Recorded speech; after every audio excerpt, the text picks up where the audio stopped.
How does a designer lose control of their own empire? Not once, but 3 times. Jil Sander was never one for excess.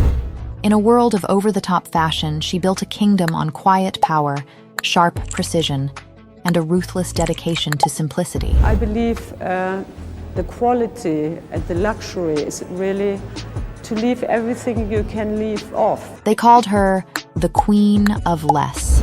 But behind the sleek lines and luxurious minimalism, a far more chaotic story was unfolding. Corporate betrayals, clashing egos, power struggles that would shake one of fashion's most respected brands to its core. She fought to keep her vision alive, only to be forced out of her own company, brought back, and pushed out again. Was she too uncompromising for the industry? Or was she a victim of corporate greed? And now, with the brand once again at a crossroads, whispers of change are resurfacing. Is Jil Sander's legacy finally secure? Or is history about to repeat itself once more? But before the power struggles and corporate takeovers, there was a young woman with a vision, one that would go on to redefine luxury fashion. Born in Germany in 1943, Jil Sander grew up in the aftermath of World War II, a time when resources were scarce and practicality was paramount. This environment shaped her philosophy, stripping away excess and focusing on precision, function, and quality. Her journey into fashion wasn't conventional. Originally, she didn't set out to become a designer. Instead, she pursued a degree in textile engineering at the Krefeld School of Textiles, where she developed a deep understanding of fabric technology, a foundation that would later define her signature style. But her ambitions stretched beyond the technical side of fashion. Sander's first taste of the industry came not from designing, but through journalism. A foreign exchange program took her to Los Angeles, where she was immersed in American culture and the fast-paced world of fashion magazines. She later landed a job as an editor for McCall's, an experience that exposed her to fashion photography, styling, and the power of visual storytelling. But life soon pulled her back to Germany. The sudden death of her father forced her to return home. But rather than viewing it as a setback, Sander saw an opportunity. At just 24 years old, she took a bold leap into entrepreneurship, opening a small boutique in Hamburg. Unlike other stores, which mostly carried imported high-fashion brands, Sander took a different approach, offering a carefully curated selection of European designers alongside her own custom pieces. Her aesthetic, simplicity, refinement, and understated luxury. In an era of bold prints and extravagant silhouettes, Sander's minimalist approach was a quiet rebellion. By 1973, she launched her first full collection under the Jil Sander label.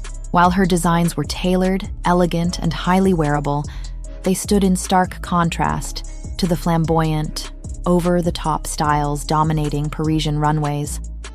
When she presented her collection in Paris in 1975, critics brutally dismissed her restrained aesthetic. Some even compared her layered looks to onions, suggesting they lacked excitement. But while Paris rejected her, Sander wasn't discouraged. If Paris wasn't ready for her vision, Milan was. She shifted her focus to Italy, where her aesthetic found a growing audience among modern women who craved sophistication without excess. Her breakthrough moment wasn't far away. As the 1980s unfolded, the world was shifting, and suddenly, her vision of powerful minimalism was exactly what the moment demanded. Women were no longer just expected to look elegant. They were claiming their space in the corporate world, rising to positions of authority, and reshaping industries. They needed a wardrobe that reflected that power, something refined, sharp, and effortlessly confident. Jil Sander's clothing became their armor. While designers of the decade indulged in excess, flashy patterns, bold colors, oversized silhouettes, Sander went in the opposite direction. Her designs spoke in whispers rather than shouts, proving that strength didn't need to be loud. It needed to be precise. Her signature style, razor-sharp tailoring, luxurious fabrics, and a neutral palette became the blueprint for the modern working woman. It was polished, intelligent, and completely free of unnecessary frills. But Sander's obsession wasn't just with form, it was with function. She worked directly with textile manufacturers to develop exclusive, high-performance fabrics, ensuring her designs felt as incredible as they looked. It wasn't just about what you wore. It was about how you moved, lived, and existed in those clothes. The world was finally catching on. By the late 1980s, Jil Sander wasn't just a designer. She was a brand. Her business expanded internationally, opening flagship stores in Milan, New York, and Tokyo. The demand for her work was skyrocketing, and her designs were no longer limited to fashion insiders. They were shaping an entire generation. Her minimalist vision extended beyond fashion into fragrance. In the late 1980s, she launched perfumes that reflected her sleek, refined aesthetic. If you want to experience them today, I've linked some of her iconic scents in the description below. But her expansion didn't stop there. In 1997, she introduced menswear, bringing the same sleek precision and stripped-down elegance that had defined her women's wear. Her minimalist touch transformed menswear, proving that simplicity could be just as compelling for men as it was for women. But with success came bigger ambitions. In a bold and unprecedented move, Sander decided to take her company public, listing Jil Sander on the Frankfurt Stock Exchange. For an independent designer, this was unheard of.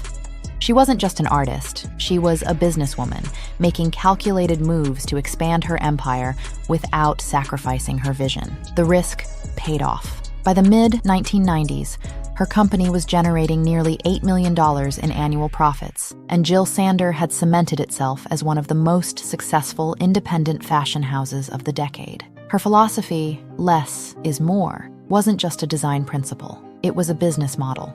But the higher she climbed, the more powerful forces wanted a piece of her success. In 1999, Prada came knocking. The offer was lucrative. The partnership at first seemed promising. But Jil Sander was about to learn that in the world of luxury fashion, creative control is the most expensive thing to lose. At first, it seemed like the perfect match. Jil Sander had spent decades refining her brand into a global powerhouse, and with Prada's backing, she could finally scale on her own terms. Or so she thought. In 1999, she sold a 75% stake in her company to the Prada Group, led by CEO Patrizio Bertelli, the man who had transformed Prada into a fashion empire. On paper, it was an unstoppable alliance, her creative genius paired with Prada's business expertise. But almost immediately, the cracks began to show. From the moment the ink dried on the deal, it was clear that Sander and Bertelli had very different visions for the brand. Sander, as always, was a perfectionist, insisting on quality over commercial appeal. She believed in slow, methodical expansion, keeping the integrity of her designs intact. Bertelli, on the other hand, was a business mogul who had turned Prada into a billion-dollar empire.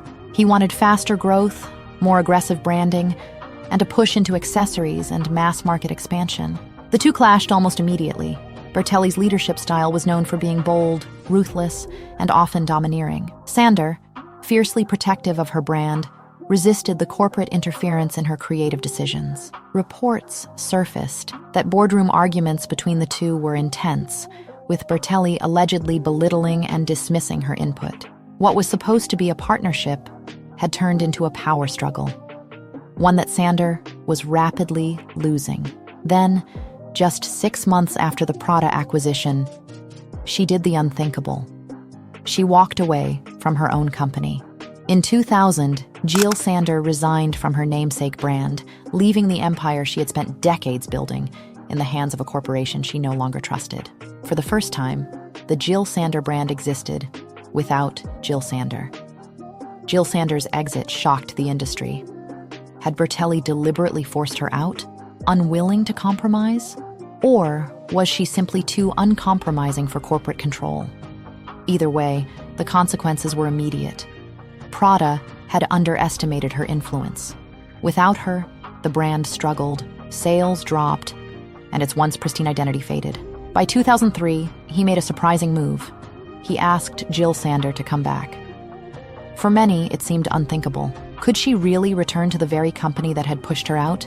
But for Sander, it wasn't about ego. It was about her legacy. In May 2003, Jil Sander officially returned as head designer and creative director of her brand. The industry took notice. Was this the moment that would bring the brand back to its former glory? At first, the reunion looked promising. Her first collection back was well received, and loyal fans were thrilled to see the return of her pure, sharp tailoring and uncompromising simplicity. It felt like a second chance, not just for her, but for the brand she had built. But beneath the surface, the same old problems remained. Sander may have been back in charge creatively, but Prada still owned the company. That meant Bertelli still had the final say, and their ongoing power struggle quickly reignited. So despite her return, nothing had changed. Bertelli pushed for aggressive expansion. Sander fought to protect her vision. The power struggle repeated itself, and in November 2004, just a year and a half after her return, she walked away. Without her, Prada struggled to keep the brand afloat, proving once again that Jil Sander was more than just a name. It was a philosophy no one else could replicate. They brought in new designers, but nothing quite worked. Without Sander, the collections felt soulless, missing the precision and discipline that defined her work. Prada, unable to make it work, sold the label in 2006 to Change Capital Partners, and the search for a new creative director began. In 2005, the brand made an unexpected choice: Raf Simons. At first, the decision seemed risky. Simons was known for menswear and youth-driven avant-garde designs, far from Sander's disciplined minimalism. But he understood what others before him hadn't. Jil Sander was never just about simplicity. It was about precision and innovation. Rather than copying her style, he modernized it. He introduced sculptural tailoring, bold color blocking, and futuristic proportions, bringing new life to the brand. His collections were met with critical acclaim, making Jil Sander relevant again. In 2008, the brand was sold once more, this time to the Japanese conglomerate Onward Holdings. This promised stability, and for years, Simons thrived, until rumors began circulating in 2011 that Dior was eyeing him as their next creative director. Then, in 2012, he was abruptly dismissed. His final show was an emotional farewell, marking the end of what many saw as Jil Sander's strongest era without its founder. But what shocked everyone wasn't just his exit. It was who would replace him. After nearly 8 years away, Jil Sander was returning for a third time. Many hoped she would restore the essence of what made the label iconic. Her spring 2013 collection delivered exactly that: sharp tailoring, minimalist silhouettes, and refined elegance. Critics praised her comeback, and it seemed the brand was back on track. However, the fashion industry had evolved during her absence, and corporate pressures once again clashed with her artistic vision. Reflecting on her design philosophy, Sander once stated, "I am convinced that there can be luxury in simplicity." In October 2013, just a year after her return, she resigned for the third and final time, citing personal reasons. This departure marked the end of her direct involvement with the brand. Jil Sander had left for good, but the brand still had a future to define. Who would carry on the legacy of quiet luxury and architectural minimalism? In 2017, Lucy and Luke Meyer were appointed as co-creative directors. Coming from different backgrounds, Lucy from Dior and Balenciaga, and Luke from Supreme, they brought a modern yet respectful take on the brand's DNA. Their approach introduced softer minimalism, blending structured tailoring with fluid draping, while keeping Sander's essence of precision and luxury without excess. The business saw renewed growth, and in 2021, Jil Sander was acquired by OTB Group. Now positioned as a key player in the quiet luxury movement, the brand embraced a contemporary identity while staying true to its roots. By 2024, the brand faced yet another shift. With Lucy and Luke Meyer preparing to exit, speculation grew over who would take the reins next. Among the rumored successors, Daniel Lee, renowned for modernizing Bottega Veneta and Burberry, was seen as a likely candidate. But while the leadership changed, the essence of Jil Sander remained. Now, in 2025, the brand stands at a defining moment, with Serge Brunschwig, former CEO of Fendi, stepping in as CEO and Chief Strategy Officer of OTB Group. Jil Sander is charting a course for global expansion while preserving its minimalist philosophy. Beyond leadership changes, the brand is quietly evolving. The introduction of its first fine jewelry collection and the relaunch of Jil Sander fragrances prove that simplicity and luxury remain at the heart of its identity. And yet, as whispers of new creative leadership loom, the question remains, can Jil Sander, as a brand, continue without the woman who defined it? Jil Sander herself once said, "Fashion is an attempt to materialize dreams." Her dream was never about trends, mass appeal, or fleeting fame. It was about discipline, beauty, and purpose. Every silhouette she crafted, every fabric she chose, every structure she perfected, it all spoke to an ideology that less is not just more, but everything. As the brand steps into its next chapter, it carries forward not just a name, but a philosophy. Whether it thrives or fades, one thing is certain: Jil Sander's impact on fashion will never be erased. Her influence remains in the quiet confidence of a perfectly tailored coat, in the crisp lines of an impeccable white shirt, in the idea that true luxury doesn't scream, it whispers, and that, perhaps, is her greatest legacy of all. What are your thoughts on the journey of Jil Sander? Let us know in the comments. Till next time.